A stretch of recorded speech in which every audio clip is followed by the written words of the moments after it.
ভাইয়া প্লিজ ভাইয়া, আমার এই সর্বনাশ করো না। আমি তোমার কি ক্ষতি করেছি যার জন্য তুমি আমার এত বড় সর্বনাশ করতে চলেছো? কি ভাইয়া, প্লিজ ছেড়ে দাও আমাকে। প্লিজ ভাইয়া, আমার কোনো ক্ষতি করো না। আর আমার ক্ষতিটা কেন করছো? ও, তুই জিজ্ঞেস করছিস আমি তোর ক্ষতি কেন করছি? আগে তো সর্বনাশ করে বলবো তুই কি ক্ষতি করেছিস। এই বলে আমি পূজাকে এক টান মেরে আমার বুকের কাছে নিয়ে এলাম। তারপর পূজার শরীর থেকে ওড়নাটা খুলে নিলাম।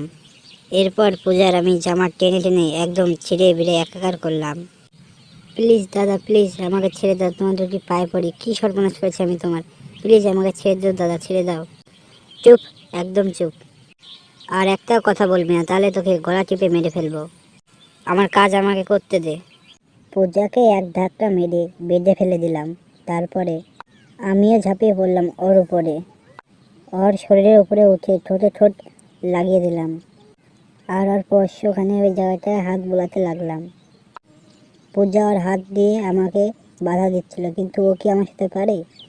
এরপর তার ঠোঁট ছেড়ে তার গলায়, ঘাড়ে এবং লাভিতে চুমু দিতে শুরু করলাম।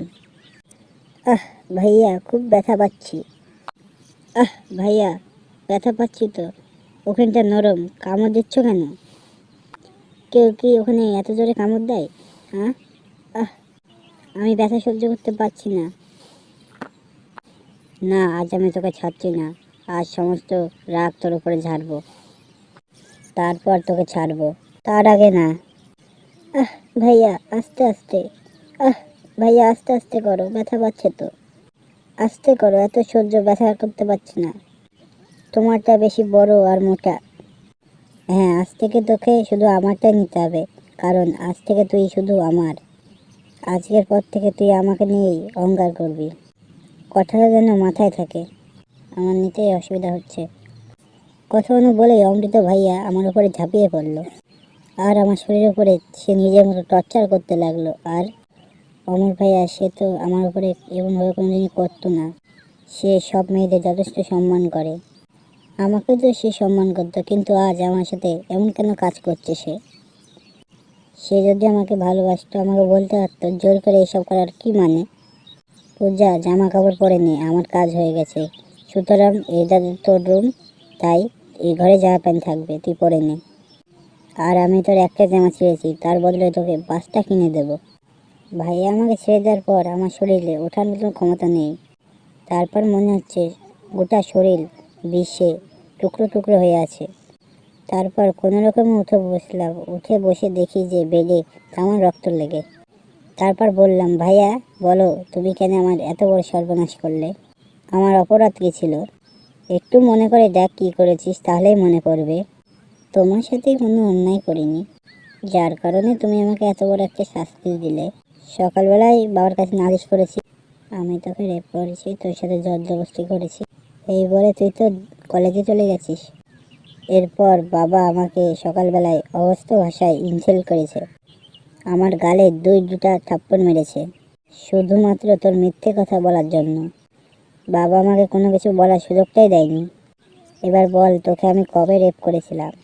তুই বাবাকে আমার নামে এত বড় একটা মিথ্যে কথা বলতে পারলি? তোমার বাবার মতো একই কেস তুমি আমার সাথে করেছ, কিছু বলার সুযোগ দেয়নি। আজ তুমি আমার উপরে সুযোগ দিলে না। যাই হোক, ভালো করেছো, কিন্তু আমি তোমাকে এখন কথা বলবো, তোমার উপরে আমি এত বড় মিথ্যে কথা বলিনি। এবার তুমি আমার রুম থেকে একটু যাও, আমি একা থাকতে চাই এখন। আমি ভেবেছিলাম তুমি আর 5টা ছেলের মতো না, তুমি আলাদা রকম, কিন্তু এখন ভেবে দেখি যে হ্যাঁ, তুমি এই 5টা ছেলের মতনই। নিজের পুরুষত্ব দেখিয়ে দিলে। আজ তুমি একবারে না থেমে আমার সাথে এমন একটা অন্যায় করতে পারলে। আমার বাবা মা বেঁচে থাকলে তুমি আমার সাথে এই অন্যায়টা কোনোদিনও করতে পারতে না। তুই নালিশ করিসনি তো কে করলো নালিশটা? ও, এবার আমি বুঝতে পারছি কে একটা এত বড় জঘন্য কাজ করেছে। সোনিয়া করেছে। মানে? সোনিয়া করেছে মানে? সোনিয়া এই কাজটা করতে যাবে কেন? সোনিয়া আমাকে প্রপোজ করেছিল, কিন্তু আমি সোনিয়াকে চড় মেরে বলেছি, তুই আমার চাচাতো মেয়ে, তুই আমাকে প্রপোজ করিস, তো লজ্জা করে না? এর জন্য সোনিয়া আমার উপরে এত বড় নোংরা কথা বলেছে। পূজা, তুই আমাকে ক্ষমা করে দে। তুমি আমার রুম থেকে যাও, তোমাকে দেখতে এখন আমার ঘেন্না করে। অমৃত ভাইয়া তারপর আমার রুম থেকে বেরিয়ে গেল। আমি পূজা, খুব ছোটবেলায় আমার মা বাবা মারা যায়। এবার ঠাই মিলে মার বাড়িতে। এবার আমি এসএসসি পরীক্ষা দেব। আমার আরও 2 মামা মামি আছে, আর আমাকে 2 মামি একদমই সহ্য করতে পারে না, কিন্তু অমৃত ভাইয়ার মা আমাকে অনেক ভালোবাসে।